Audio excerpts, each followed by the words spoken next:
All right, good evening, everyone. Welcome to the first speaker event in our Housing Access and Affordability speaker series. We're so glad that you're joining us this evening. My name is Brittany Mellinger, and I'm the director of the Housing Equality and Equity Institute at Tenfold. So I'd like to encourage you to feel free to put any questions or comments that you have in the chat throughout the presentation. We're going to have time for Q&A at the end. So please make sure to enter any questions that you have. I'd like to start out by thanking our funders, the City of Lancaster, the Lancaster County Housing and Redevelopment Authority, as well as the U.S. Department of Housing and Urban Development for supporting the speaker series and for supporting the work of the Housing Equality and Equity Institute.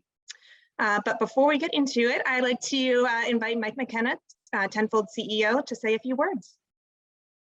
Thanks, Brittany, and thanks for your leadership on pulling this whole speaker series together. We are so excited to have Dr. Tiffany Manuel kick off this series. Tenfold is the result of the merger of Tabor Community Services and Lancaster Housing Opportunity Partnership. And when we started on the journey towards a merger, we really were asking ourselves, how can we better serve the community? How can we better serve the clients that we shared? And we were guided by this belief that everyone deserves a place called home. And we realized through that process that we'd be stronger together, that we'd be more likely to make homelessness brief and rare. We'd be more likely to walk alongside folks who are looking for stable rental housing and help them be successful. And we were more likely to unlock the dream of homeownership if we were working together. And that thankfully has now come to pass, that we are this organization that's really positioned to multiply our impact in that way.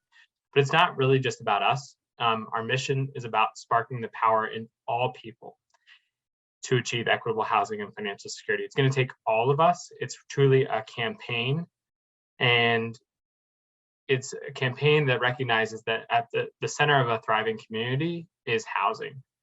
And right now we know there's too many folks whose housing circumstances are not helping them to thrive. And that means that the rest of the community isn't thriving as much as it could be as well. And so we felt, who better to guide us in a conversation about broadening the table, about bringing more people along, about bringing everyone into this conversation about a more innovative and a more inclusive housing future than Dr. T. This speaker series is all about education that's going to spark action. And if anyone has demonstrated that through their career, it's Dr. T. So I'm confident by the end of our time together, we'll all be thinking about this issue in new and better ways. Dr. T is the president and CEO of The Case Made. The Case Made is an organization that's really dedicated to helping leaders make the case for systems change. She knows that there's a lot at stake. Part of her childhood was growing up in Detroit during a very turbulent time in that city's history, and it really motivated this commitment to working on tough issues in a way that creates opportunity for everyone. She is a self-professed data policy and messaging wonk. It's like right after my own heart. I can truly appreciate that. And she has a truly impressive track record. She has degrees from UMass Boston, from Purdue, and the University of Chicago. And she served on many nonprofit boards and has advised many housing finance agencies with her work. So truly honored to have you with us this evening, Dr. T. We really are looking forward to the conversation and appreciate your leadership on this issue that we all care about. Thank you so much, Mike. Appreciate the opening introduction and also the invitation. I loved hearing you talk at the opening about, the merger and the kind of thinking about how we do this work and the importance of being really innovative and thinking outside the box and bringing in new partners and bringing in folks who may not have ever before thought about housing as an important part of what our community has to deliver. And love the fact that you're helping people think through that. That's exactly the stuff that I think about all the time. So I'm excited to be here with you today. We're so happy to have you. Looking forward to it. Wonderful.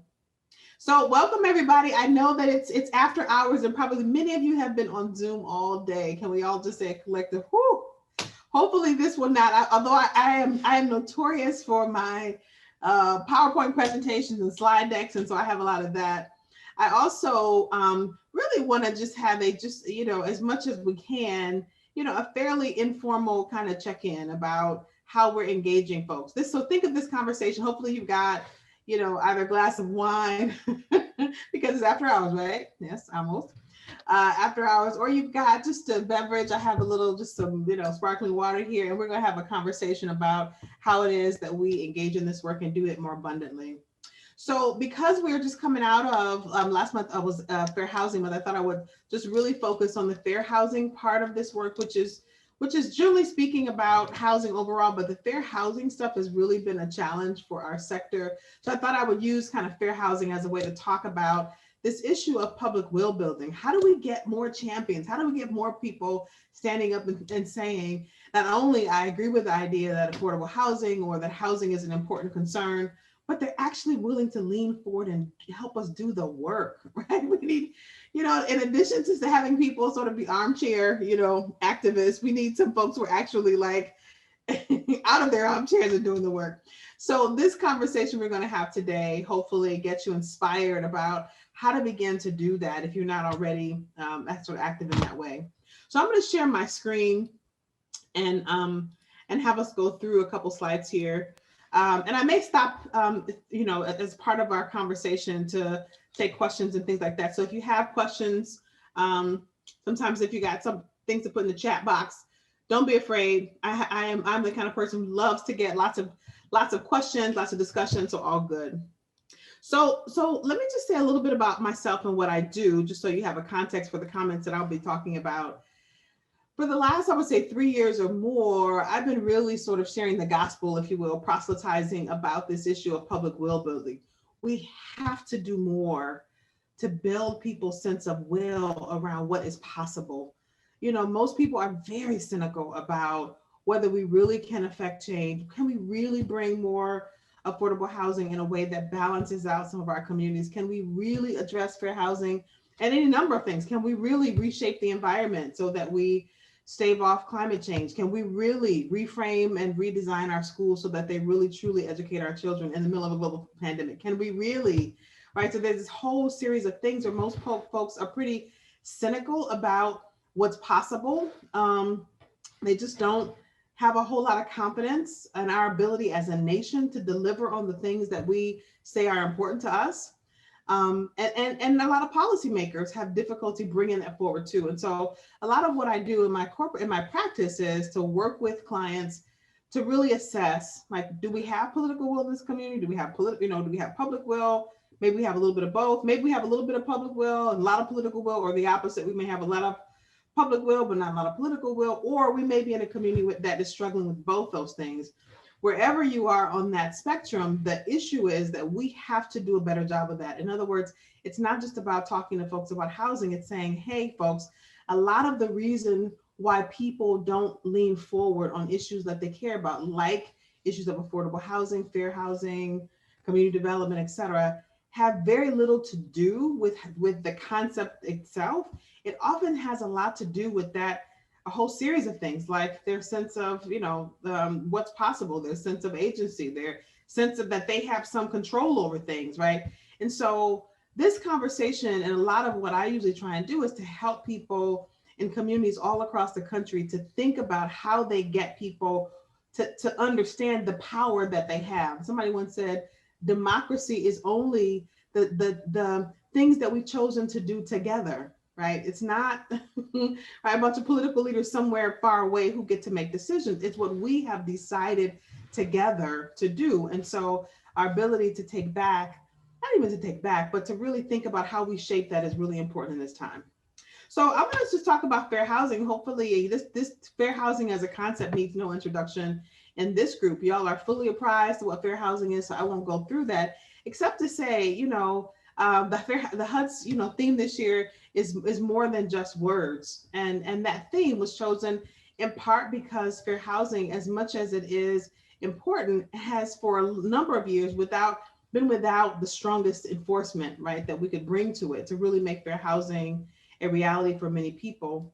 And a part of that has to do with the way that fair housing was initially designed, right? The fair housing, think about this, the fair housing laws that we have on the books today did not emerge because there was some point at which we as a nation made a conscious decision that we, right, would say, we believe that everybody should have a fair access to a decent place to live.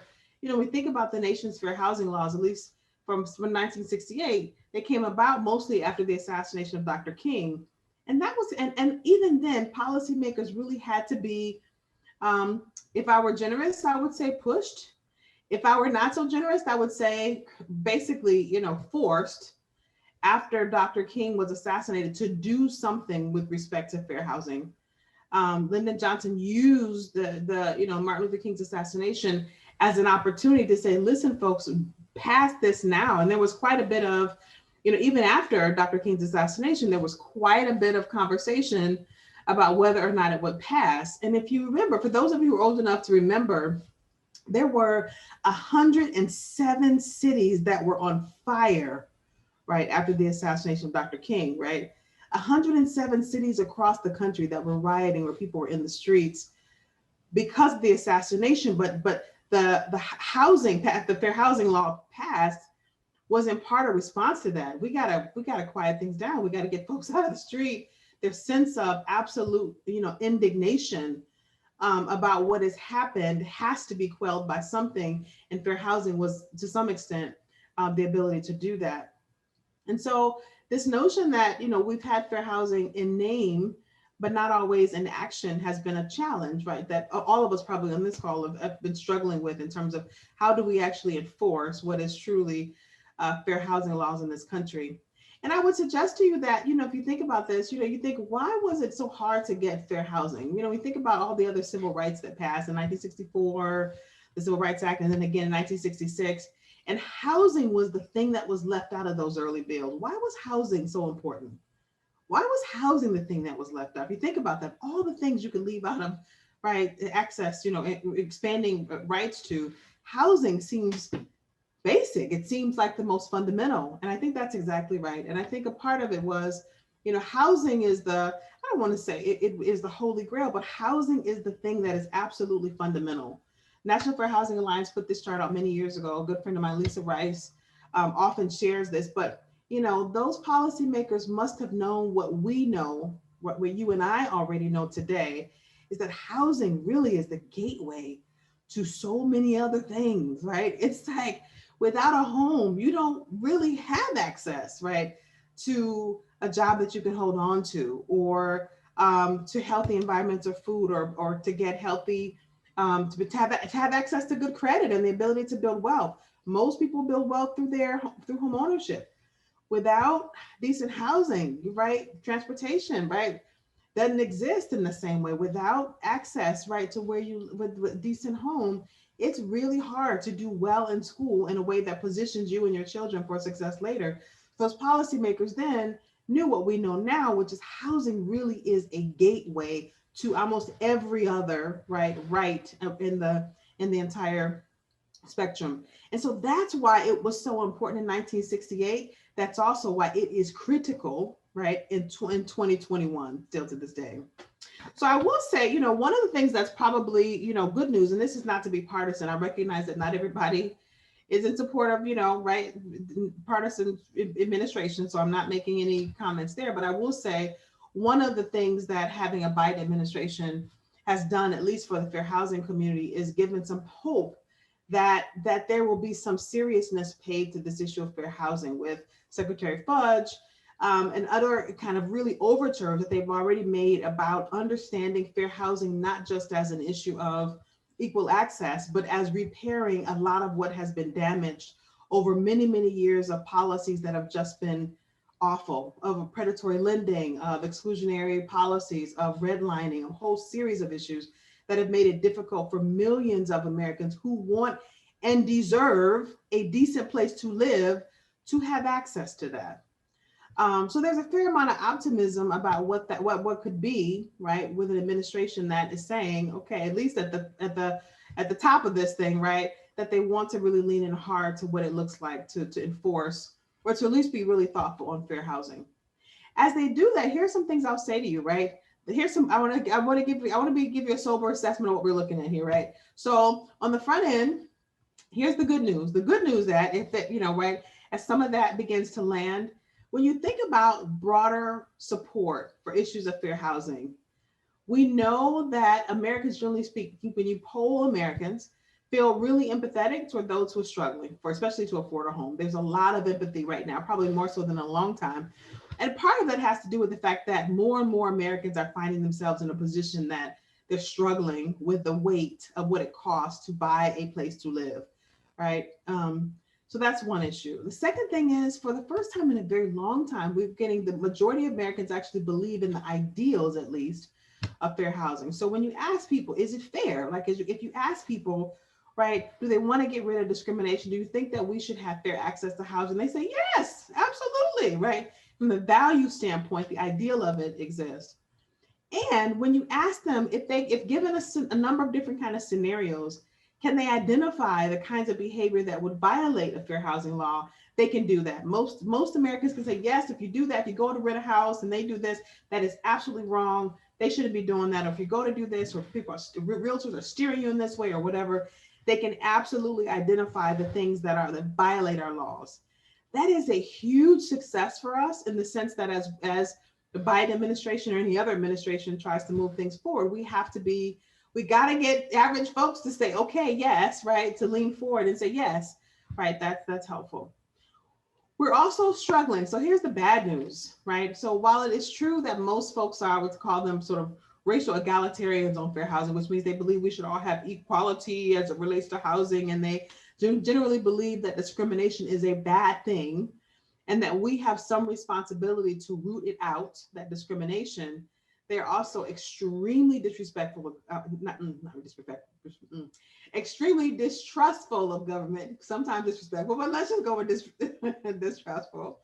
Most people don't trust, right, government folks, especially the farther away the government is, of its federal government especially, they are deeply distrustful.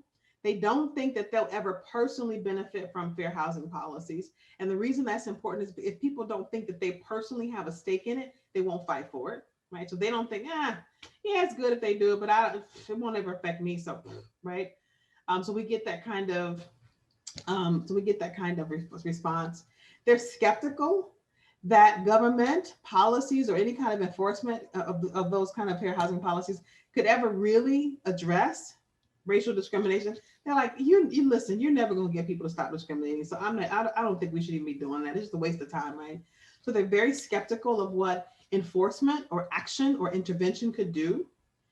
And they don't seem to have a lot of appetite, right, for advocating for stronger enforcement, for advocating for stronger policies that really get at this issue. So on balance, the good news is they understand what it is. They're empathetic. They can give you scenarios about what violates, right, fair housing law. So they understand the law enough to identify that. But they don't trust government, right, folks who are responsible for mostly enforcement. They don't think they'll benefit, and skeptical that we'll ever really address any of these kind of issues. And so what I will say to you is, not just at the level of the Biden administration, but for any of us trying to move fair housing laws and enforcement forward, we are absolutely getting eaten by dominant narratives, right? These narratives about not trusting government, this narrative stuff about I don't benefit, all of that stuff is what we call a dominant narrative.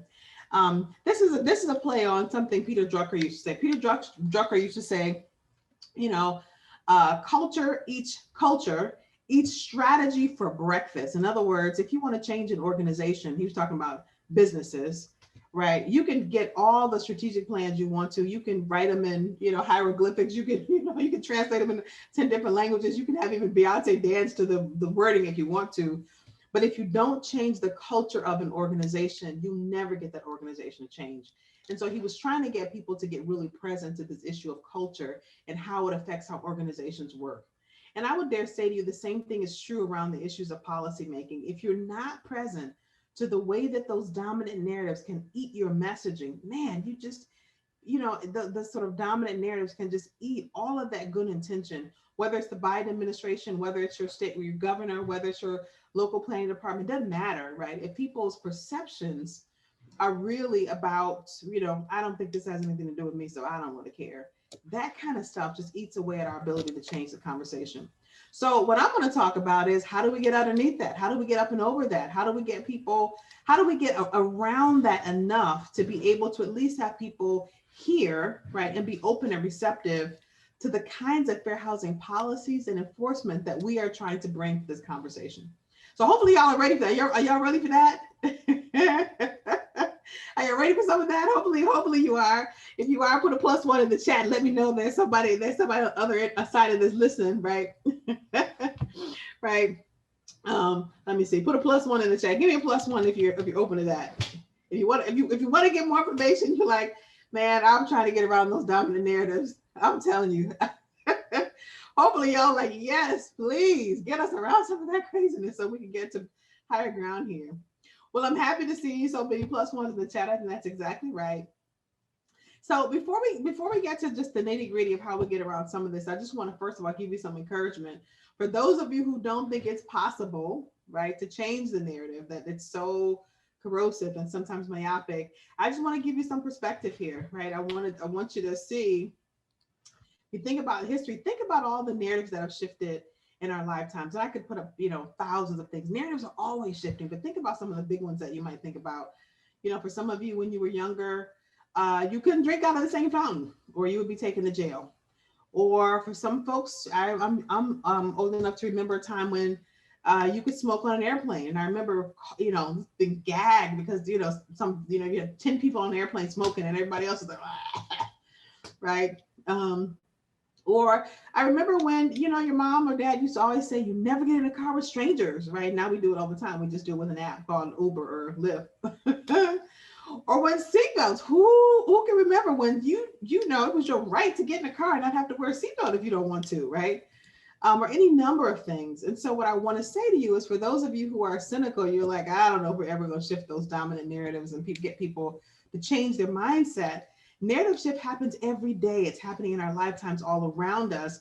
The opportunity is for us to direct that in ways that are really helpful, right? So what I want to say, I just want to share that, listen, folks, it's happening all the time. In fact, if I were to graph it, and I have, on some of these issues, right, over time, from 1787 around issues around interracial marriage or prohibition of women's suffrage or abortion or same-sex marriage and medicinal marijuana. You don't have to agree with all these things. I realize we might have different political perspectives on the call, so I'm not saying I'm agreeing with that. I'm just saying that over time, you can see the pace of change happen over time, where we, as a nation, our sort of political viewpoints have changed, right? You can think about even the speed of that. So I graph it in a different way.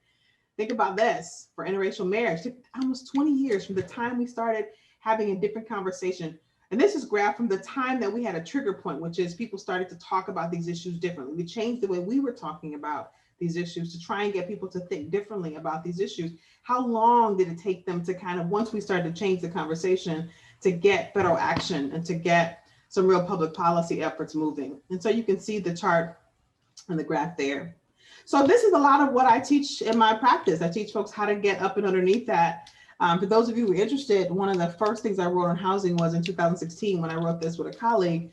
It's a paper you can get off my website called You Don't Have to Live Here, where we really, a colleague of mine, the Frameworks Institute, we really looked carefully at housing narratives across the country to see what were the dominant narratives that people brought to this issue of affordable housing, and how could we get up and over that stuff. So we called it You Don't Have to Live Here, which came out of a series of things we kept hearing in every city, in every state across the country. When you talked about affordable housing, there was this kind of implicit refrain. People would say, well, yeah, it is expensive here, but you don't have to live here, right? You don't have to live in Lancaster.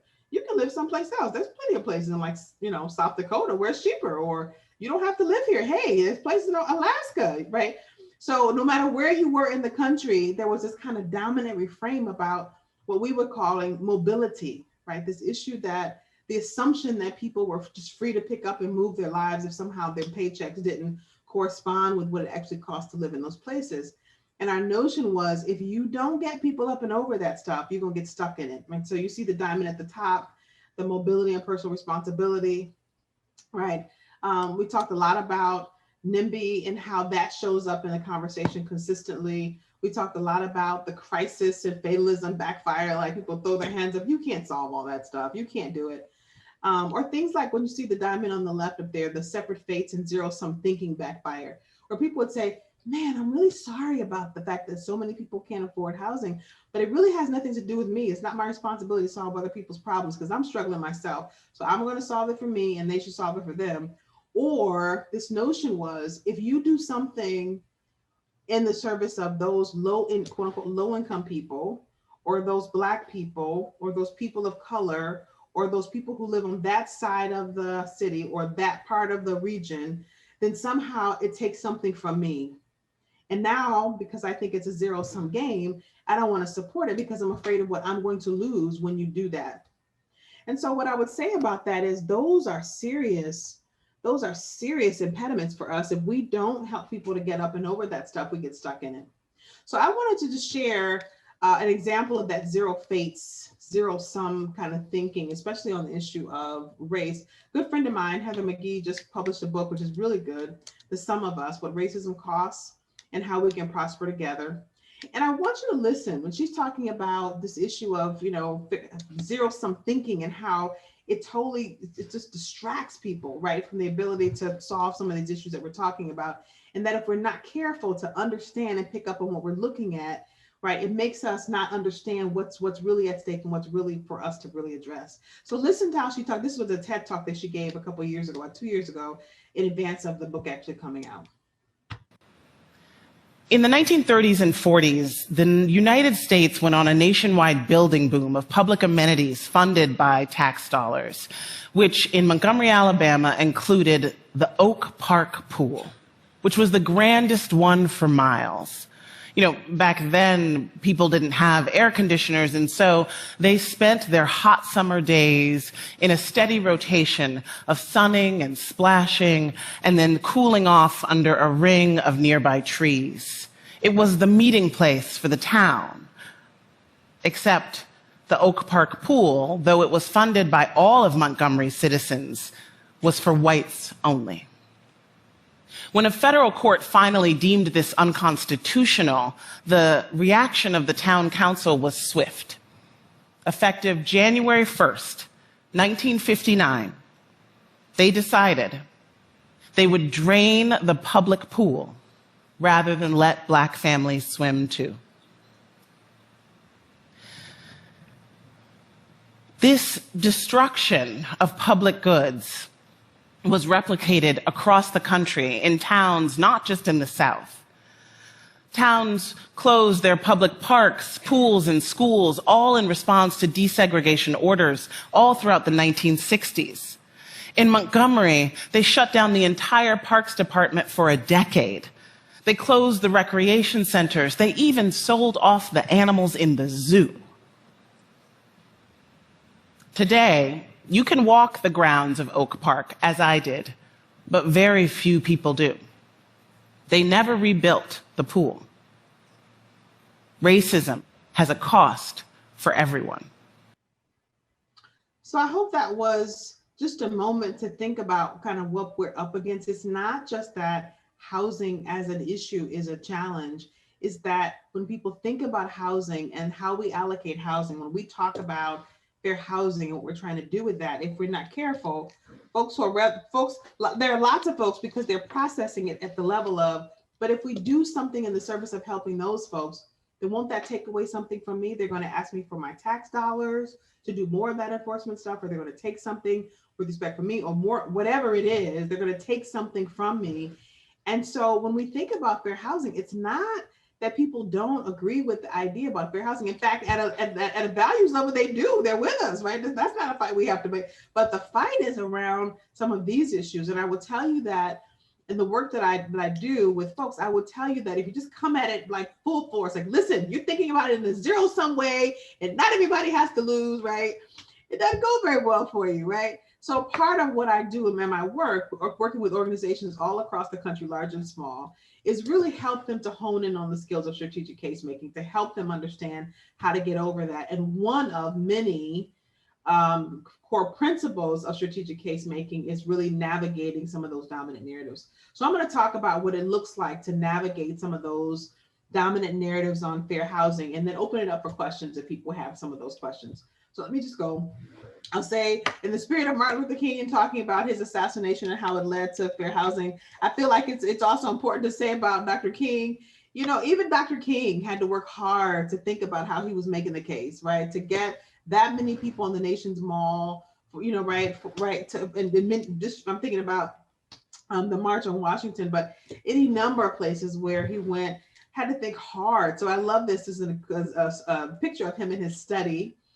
I mean, all the books open, he burning the midnight oil, trying to figure out what he can say. What is it that helps people to gain a sense of we, to get up and over that zero-sum thinking that we all have, right? And you can almost hear it if you even just think about his speeches, right? If you think about, and I have a dream that all of us, right, will have the opportunity to enjoy the fruit of our lives. And right? So that's a part of what he was doing in those speeches. And I dare say to you that while Dr. King was assassinated and is no longer with us, you and I have a responsibility to do that kind of we-making, that unifying kind of conversation that helps get people up and over that. So let's talk about that for fair housing. So there are lots of dominant narratives on fair housing. I wrote a whole paper about this in the Journal of Affordable Housing and Community Development. You can get it if you want. It's a long 30-page paper called Dismantling the Narratives That Constrain Public Support for Fair Housing, the Urgent Need to Reframe the Public Conversation. Sounds really important, but basically here's the gist of it, right? I gave some examples in there about what are some of the narratives that keep people back, and then some ideas for reframing those conversations. So I'll go through just a couple of these with you. So let's just talk about the first one. So there are 4 of them. I'll just go through those quickly. The first one is this dominant narrative. So this is a really interesting one, because this is actually a part of our success story that is challenging us at the moment. So we've been really, really good in the fair housing space across the country of training people to think about fair housing as interpersonal kind of interactions, right? That when you go to look for a house, if you are told that there are no houses or rentals there, and then another person of another race comes and they get shown a house, that's wrong. And we've been very clear about like training people to recognize and see where that's wrong. That's been a success. The challenge is, right, if we think about that, is that now that's the only way that people see issues of fair housing. They don't see fair housing as a systems issue. And so the way I think about it is, the dominant narrative is like, hey, fair housing is not about me. It's about punishing the bad, explicitly racist people. So go out there and get them. You don't need me for that, right? Keep it moving, right? Because it doesn't have anything to do with me. So if that's what you do in fair housing, folks, right? Don't ask me for anything. Go round up the bad people, right? And so the challenge of us, the backfire is, again, they'll say, don't look at me. I'm not racist. I don't have any power to discriminate against anybody. But go get the real tool discriminating. Go get the whatever it is, right? And they won't take ownership or responsibility for the kinds of systems issues that are challenging. So a part of our responsibility, if we can, is to refocus some of the attention on inequitable systems, right? Make those systems visible, right? Make the systems that are not working well for all of us also visible, right? It's not just that interpersonal stuff that's a violation of fair housing. It's all the system stuff. It's the exclusionary policies. It's the unfair zoning. It's the exclusionary zoning. It's the redlining that continue to exist today, right? Even informally. It's those policies as well that make it very difficult to have any meaningful access to housing in this country, especially for low-income families or people or any number of groups that are struggling, right? So let me just give an example of how we think about this.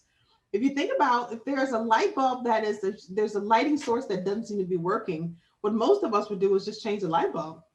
That's an individualized solution, but drawing attention to the system is like, well, wait a minute, where's the source of that light coming from? Where's the electricity? Does that, right? The source of that is a larger grid of electricity that powers the homes of a whole lot of folks in this neighborhood, in this community.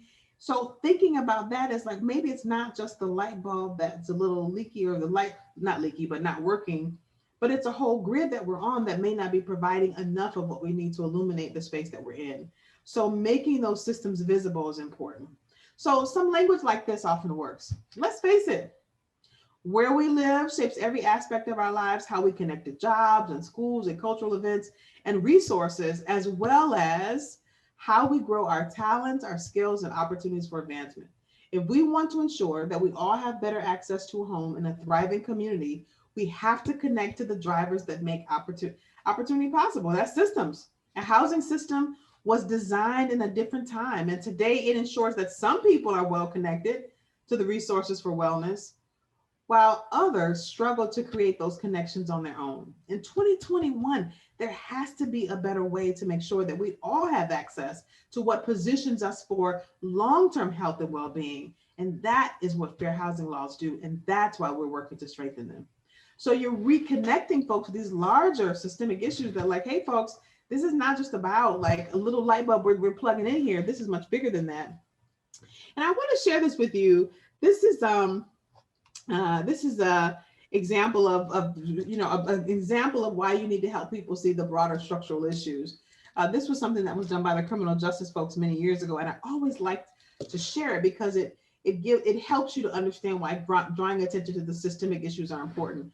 The criminal justice system is always talking about, lots of folks for many years were talking about the incarceration rates and those kinds of things, and focusing attention on folks who were either unfairly in jail or just whatever was happening to folks in incarceration. But a part of the conversation has become, in a very healthy way, why are so many folks in that system? It's not because they are necessarily bad people, although there may be some of those too. A lot of it has to do with the doors that were closed, right? The other doors, right? Housing is a door that is closed to many people. Youth programs and schools are not educating, all of these kinds of things that if we don't rectify those, what else, right? Are we asked, what else is available to folks, right? In this kind of sense. And you can see this in the same way for housing, right? If all these other doors of fair housing get closed, then what do people have access to? And a lot of the negative consequences of not being fair on housing are showing up in a whole lot of societal indicators that we need to be present to, right? That's what a systems conversation allows you to have, right? So that's narrative number one. I'm gonna go a little faster through the rest of these because I wanna make sure we have plenty of time for lots of Q&A. So I'm gonna tick through these really fast and then ask people if they want to ask questions or talk about any one of these with any more depth. So narrative number two is that we always talk about fair housing in a historical artifact. Even when I started this presentation, I gave you the black and white photo of like Dr. King in like 68. We do that, and people are like, when they see that, they're like, yeah, black and white, that was in 1959, 1960. Hello, it's 2021. So we don't have, racial discrimination is a historical artifact. We dealt with that. We have laws for that. If people are violating laws, then arrest them. What do you need more stuff for, right? And so that's essentially the dominant narrative, that with the exception of a few bad apples, America's not racist. We don't have a systemic racism issue. Leave me alone, right? And some people will say, why are you still talking about this race stuff? Oh my God, I'm exhausted with this conversation. We have laws for this, people, right? And if there are issues, let them find out on Judge Judy. How do you like that? I am a strong Judge Judy fan. Every night I watch Judge Judy, so listen, people. But literally, I mean, that's the backfire. When people engage with our stuff, they're like, hey, listen, if something's happening, we got laws. If they violate the laws, they go on Judge Judy. That's kind of how we, right? And not to be facetious with the conversation, but that is the level at which people often talk at their kitchen tables about the stuff, when they think about the stuff we're talking about. So our work, if we are up for it, is to name the power of this moment to shape our future. Something in my work we call pivoting and future pacing, right? You want to pivot away from that conversation to one that's about what's the power of the moment we're in, and then pace them out to the future. So here's an example. You can say, for those folks who would say, man, racial discrimination, that was so long ago. I mean, that's old stuff. We're not in that 1959 anymore. What you can say is, hey, listen, I agree. Racism should be a thing of the past. So let's deal with it now and refuse to take all of those old inequalities into our future, right? Let's not take that stuff into the future of Lancaster. We don't need that stuff. Let's refuse to leave behind whole neighborhoods and communities and groups of people as our region prospers. We want everybody to prosper. Let's refuse to leave these old legacy systems in place, systems that were built in Lancaster for a whole different time, right? Let's leave those old systems in the past, the systems that have kept people in perpetual cycles of hardship, right? We don't need that. I agree, right? The investment in fair housing is a way for us to create thriving, diverse, and inclusive communities across our region. And that's the legacy we intend to leave for our children here in Lancaster. We don't want our children to have these conversations another 20, 30, 40 years because we didn't deal with that. So let's do it, right? So that's a conversation, if y'all are up for it, that addresses what people are feeling, which is they're tired of having this conversation. Yeah, I agree, right? And then pace them into the future. We don't want to have our kids 20, 30 years from now still be having the same conversation, right? So that's a way to get people a little bit up and over that. So number three, and I want to give the example of St. Louis, which has a similar kind of theme to it. For those of you who've seen some of the work they've done in St. Louis, there's a campaign called Once and For All, where they were just like, once and for all, we want to deal with this. We don't want to take this craziness into our future. We think that there's a better way to do this, and we're going to try real hard. So that's a good example.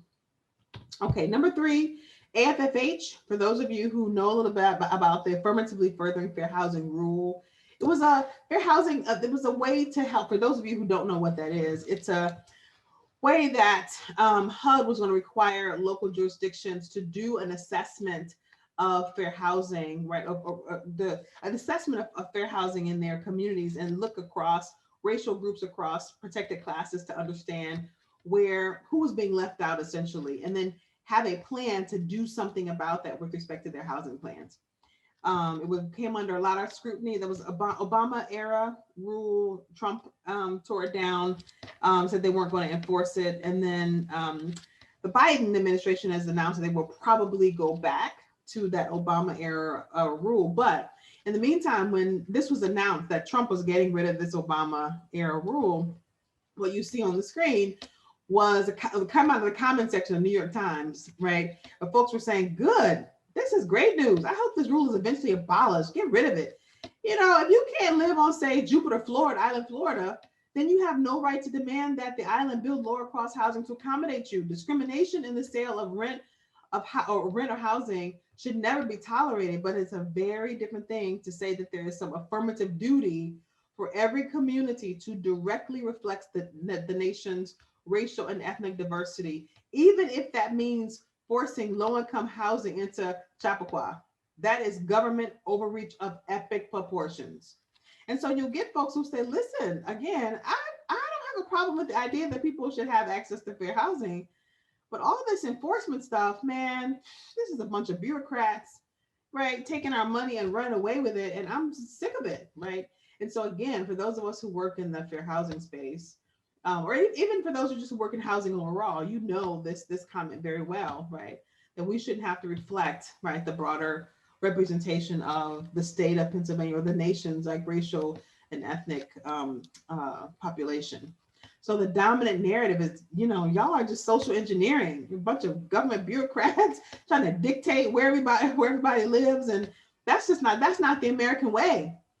And a lot of folks will say, listen, enforce the laws that punish the bad people, but don't give the same bureaucrats and attorneys who created this mess, right, who created redlining, who created all this other stuff, the authority to inflict more harm. And then you want me to pay more tax dollars to fund this AFFH and all this other stuff? Unbelievable. No way, right? So our task, if we're up for it, is to really do a better job at anchoring and credentialing fair housing as a solution in terms that people understand, which is usually using a metaphor. And I'm going to give you an example in a second. But to get rid of that social engineering, we're not social engineering. Here's what's really happening. And let me give you some language that will help you to get people up and over that a little bit. This is just an example, but it's just a sample language that lives into the principle. Having our city comply with the AFFH is like going to the doctor for a checkup. Nobody really likes to go to the doctor. Ugh. And we hate the co-pays, but we all recognize the benefits. Doctors do an assessment of your health, and if there are issues, the earlier those issues are detected and addressed, the best chance that you have for getting the right treatment quickly, avoiding life-threatening complications. AFFH, the Assessment of Fair Housing, or the Affirmatively Furthering Fair Housing, operates like that. It gives us the tools to do that kind of periodic checkup we need to see where there are problems, brainstorm about how to solve them, and make sure that we're on the right course for everybody's success. When we fail to get our checkups, we fail to give our city the best opportunity for long-term prosperity and sustainability. So this is a way of like saying, listen, folks, it's not rocket science. Yes, you hate to go to the doctor, you hate to pay the copay, but what you get out of it is something benefits that we all recognize. And the same is true of our housing plan. The same is true of our AFFH, whatever it is y'all are working on in Lancaster.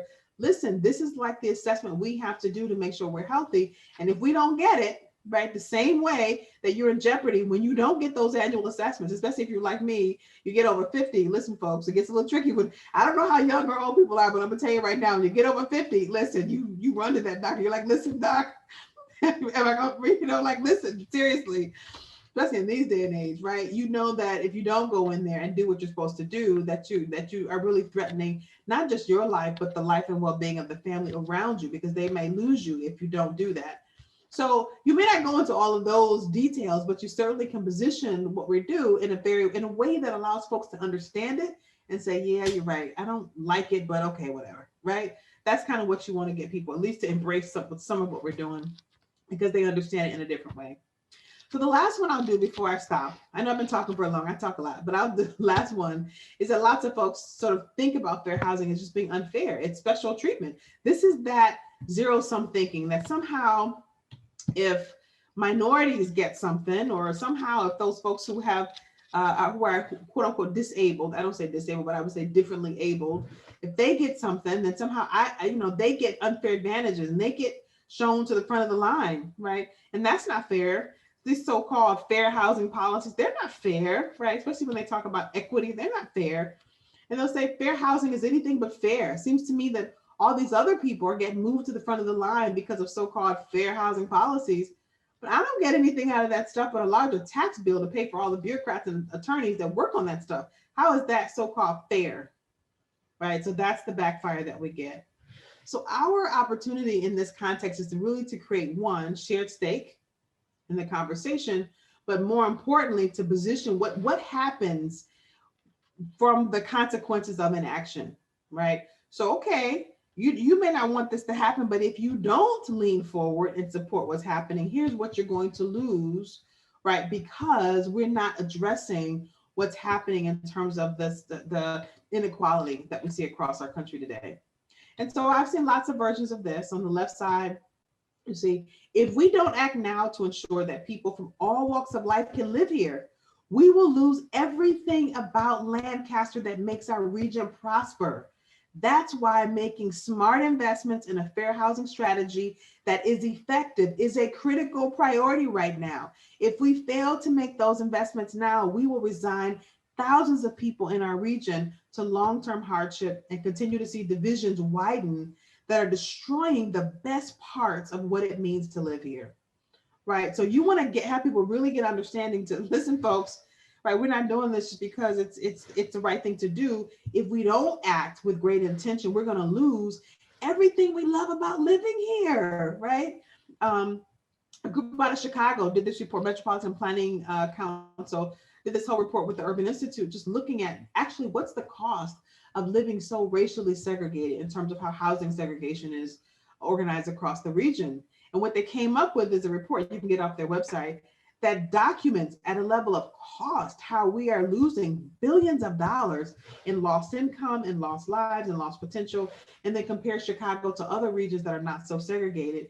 And basically sort of talks about we're losing the very people, right, in Chicago that we need because we're not paying attention to these issues.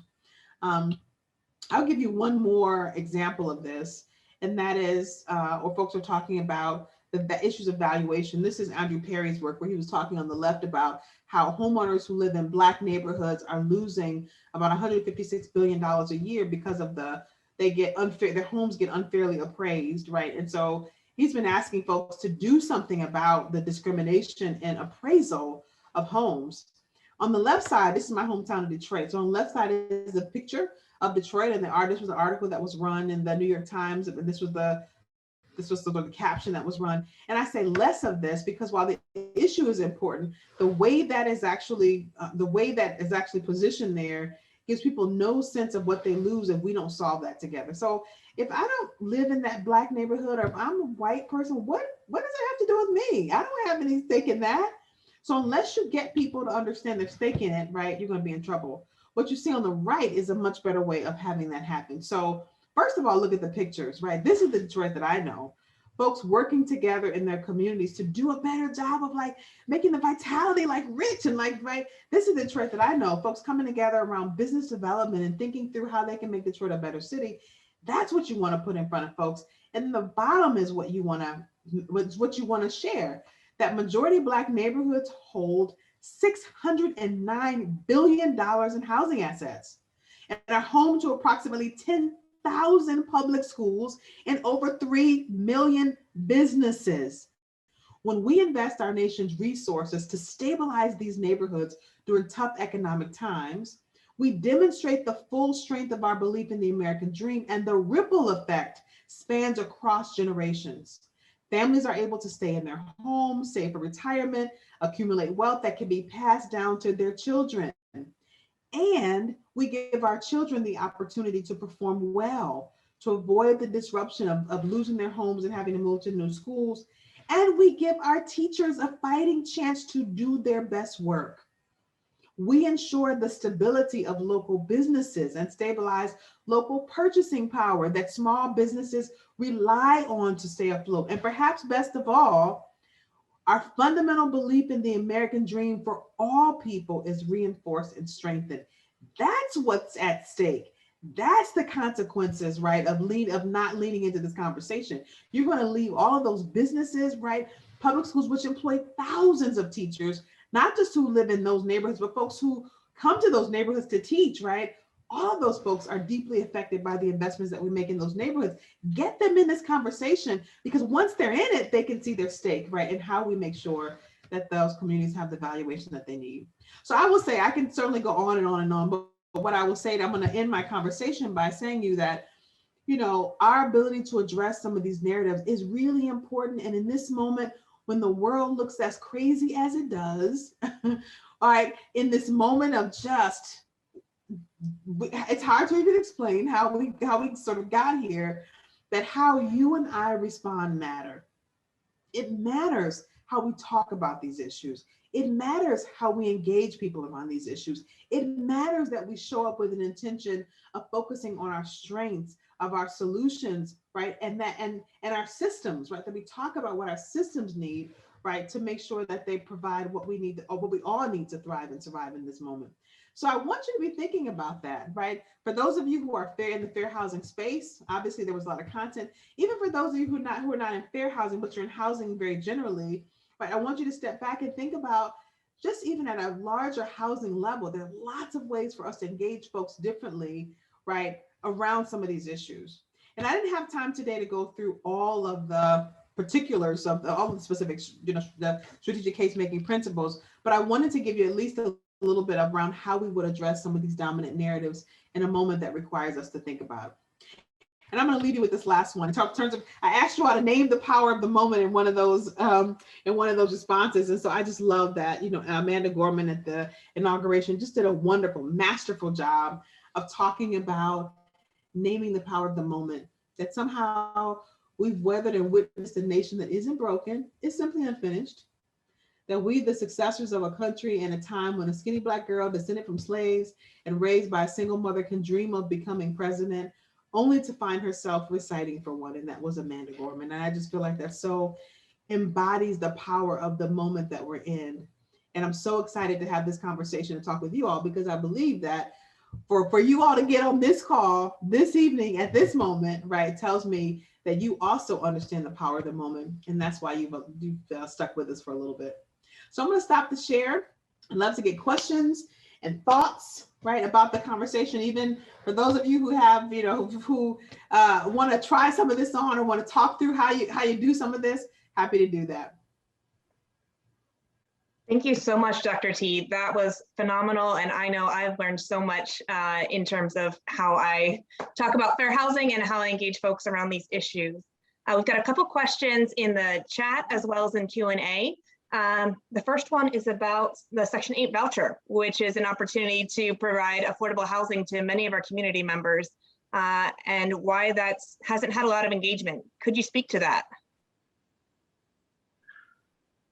Well, yeah, I think, you know, part of it is because a lot of what I talked about, right? People have a whole series of dominant narratives about what's going to happen if you take Section 8, Who is it going to bring to the neighborhood? What are we giving? All of those conversations. What I will say is that there are a number of campaigns across the country that are taking this issue on. Some of them are taking on this issue of Section 8 vouchers not being useful by engaging landlords differently. Some of them are offering extra incentives to those landlords, right, to take Section 8 vouchers, and so trying to do that. And some folks are trying to do stuff around just the narrative work at all. That we have to stop this conversation about some folks and what those people will bring to our neighbor and that kind of stuff. So there's some policy stuff on the one hand to try to get people up and over that. And there's also a lot of narrative work trying to bring those two things together. Yeah. All right. There's also a question about if you recommend using data and stats from our local communities to demonstrate the importance of the issue, or if we should kind of pivot away from that in shaping our narrative. That is an absolutely fantastic question. So as I said at the front of the call, I'm a data wonk. You know, I started my career in data mostly because I believed that data would be the solve. I just thought that if we could just show with data, like what happens to people's lives and to our community when people have access to fair housing, and not just housing, but the things they need to thrive. Like if you could just show the impact, you're like, oh, you know, the policymakers would just be like, you know, oh my God, we've been so silly. How can we not have, you know, right? And what's happened in the course of my career, and probably for many of you on this call, is while data has been increasingly important and it is as more ubiquitous, we have lots of data about a great many things, it is not the thing that is going to pull policymakers forward. The story that you build around it is really important. So the short answer to the question is yes, yes, yes, use data, but data is not the thing that is going to persuade people, number one. So you got to have a narrative around that people believe in, right? Number one. But number two, the other thing about data is you got to use data in the right way. So that example that I gave about homeowners on the one hand is about how many people are losing their homes, blah, blah, blah, right? That's important information for us to have. It just doesn't inspire anybody to come forward and like want to fight for it. Like, you know, when you hear these negative statistics all the time, this many people are poor, this many people are housing cost burden, like, oh my God, like every day you're compounded by that, right? And so people are crushed by that. So your ability to turn that around, when we address issues of affordable housing, how many people get to go to college? You know, community colleges, which is what a lot of folks do when they are in affordable units. We know that a lot of that disposable income that they get goes back into community colleges and those kinds of things. And right, how many people get healthier? How many kids do well in school? Like that's the stuff that make you want to lean forward. Like, oh, okay, well, let's do that. Like, right. So anyway, hope that's helpful. Great. There's a question about other communities that might be good models for us. In Lancaster, our urban region's about 250,000 people. Is there anyone that we should look to in terms of an example that's doing this well? Yeah, so I would say there are lots of communities across the country that are doing it well. The good news about Lancaster being a sort of, I would say, smaller population than it's not a major city like DC and Chicago, but the smaller population means that people feel like they know each other, like people lived here for a long time. There's a lot of that familiarity. So you can talk about like what it means to have, right, to lean into the life that we have here. What does it mean to maintain it or even grow the scale of prosperity in this community? So you've got that kind of familiarity that you can have there. But I would say other communities I think are doing that well. We just worked with a group in Sandy Springs that are really beginning in Georgia that are really sort of moving some of these issues forward. I love the work coming out of Charlotte. It's one of my favorite. They've struggled for a while, but they are rocking it out of the park. And one of the reasons they've been able to do that is because of because the investment of the faith community. They have gotten the faith community really engaged and involved in Charlotte in a way that's really helpful and thoughtful. A little bit of what's happening, I would say, happening in Chattanooga, right? So there's a lot of places where you got just like the inklings and spark of folks being able to start a movement around this, where people are saying, wait a minute, we can do this differently. That we actually really do care, right? That everybody has a decent place to live here. So I would say there are lots of communities like that who are taking this on in a really robust way. And I will say, in the next, at the end of June, we are on my website, thecasemaid.com. We're launching a digital platform where we're sharing examples from all across the country. So if you want to know, like, to give me 10 communities and let me see their marketing materials or their slogans and campaigns for dealing with fair housing or affordable housing or homelessness, you'll be able to come on our website and see all of that, which is great. Because for exactly that reason, like I always get asked that question, give me some examples. I'm like, they're all on my website, right? So, yeah. All right. Well, there are more questions, but we are at 7 o'clock, so I want to respect everyone's time this evening. So thank you, Dr. T, so much. Mike, would you like to close us out? Yeah, Dr. T, I just want to thank you so much for your remarks. I know you said we often start this conversation with the artifact of history. In our case, Tabor Community Services, one of the parts of Tenfold, started because a woman named Grace Wenger was looking at housing discrimination happening against Black people in Lancaster. She was Pennsylvania Dutch, and she said enough is enough. It was kind of like one of those once and for all conversations that St. Louis is having. She wrote this piece that said no room in Lancaster, basically, asking people who were white Christians to sort of put their faith where it counted, and start having these conversations. It really did start a movement. So I think it gives me faith. Like we're having this conversation. Yes, on the one hand, we're having it 50 years later, and there's still a lot of work to be done.